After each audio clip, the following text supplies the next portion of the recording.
ഗിരിയേട്ടനും ഏട്ടത്തെയും ഡോക്ടറെ കാണാൻ പോവല്ലേ? നടക്കട്ടെ. കേട്ടോടാ ഗിരി, പ്രകാശ് ചോദിക്കുക പ്രകാശ് ഇടയ്ക്കിടയ്ക്ക് വരുന്നത് നമുക്ക് ബുദ്ധിമുട്ടാണോന്ന്. അതൊക്കെ അവിടെ നിൽക്കട്ടെ.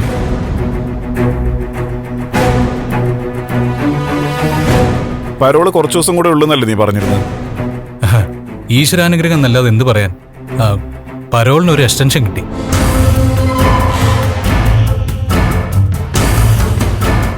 കുറച്ചു നാളും കൂടെ നീട്ടി.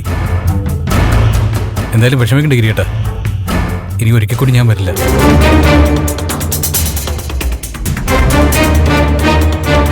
അതിരിക്കട്ടെ ഏട്ടത്തി, നന്ദന്റെ കാര്യങ്ങൾ എന്തായി? എന്തെങ്കിലും സൂചന കിട്ടിയോ? ഒരു അറിവുമില്ല പ്രകാശ്. ഏട്ടാ, ഈ കാര്യത്തിൽ രാഷ്ട്രീയ സ്വാധീനം ഉപയോഗിക്കണം.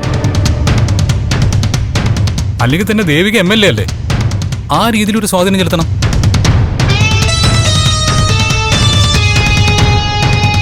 മുഖ്യമന്ത്രിക്കായിട്ട് സിദ്ധാർത്ഥ സാർ വലിയ അടുപ്പത്തിലല്ലേ, പിന്നെന്താ? ഓ, അതുകൊണ്ടൊന്നും വലിയ കാര്യമില്ല പ്രകാശ്.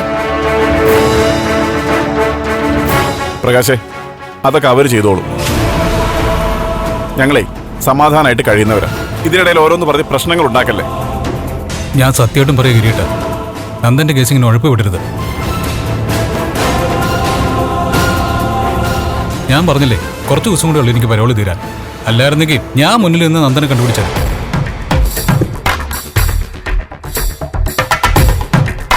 അല്ല, നന്ദൻ എവിടെയായിരിക്കുന്ന ഒരു സൂചനയെങ്കിലും കിട്ടിയാൽ മതിയായിരുന്നു.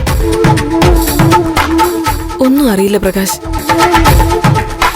എന്റെ സംശയം പറയാൻ അവര് തന്നെയാന്നാ, ആ അരുന്ധതി. അങ്ങനൊരു സംശയം ഞങ്ങൾക്കും ഉണ്ട്. കണ്ടോ, നമ്മുടെ ഊഹങ്ങൾ ഒത്തു വരുന്നുണ്ടോ? ഏട്ടത്തി, അവരുടെ വീട്ടിലേക്ക് ഇരച്ചു കയറണം. ഉറപ്പായിട്ടും എന്തെങ്കിലും തെളിവുകൾ കിട്ടും.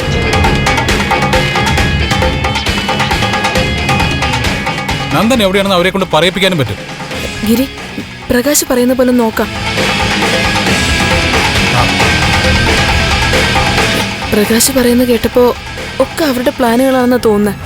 വന്നേ, ഡോക്ടറെ കാണാൻ പോവാം. എന്നിട്ട് വന്നിട്ട് ആലോചിക്കാൻ ബാക്കി എന്ത് ചെയ്യണമെന്ന്.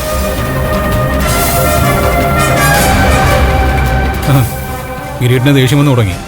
സോറി ഗിരിയേട്ട, ഞാൻ കാരണം ഗിരിയേട്ടന് വിഷമം വന്നല്ലേ.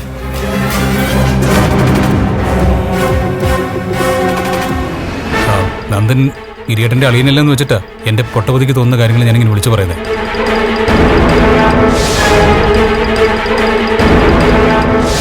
ഏട്ടത്തി, ചിലപ്പോ ഇതെന്റെ ഒരു തോന്നലും ആവാം.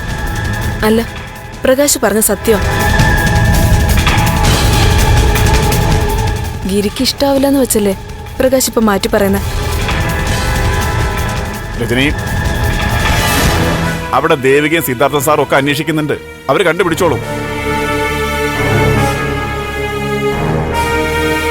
പിന്നെ ഹരിസാർ അവരുടെ കൂടെ ഇല്ലേ? അല്ല, ഈ ഹരിസാർ എന്ന് പറയുന്നത് ആ ജഡ്ജി ഹരികൃഷ്ണൻ സാറാണോ? അത് പറഞ്ഞിട്ട് എന്തിനാ? അതെ പ്രകാശ്, ജഡ്ജി ഹരിയങ്കിള് തന്നെയാ. രജനി വരുന്നുണ്ടെങ്കിൽ വാ.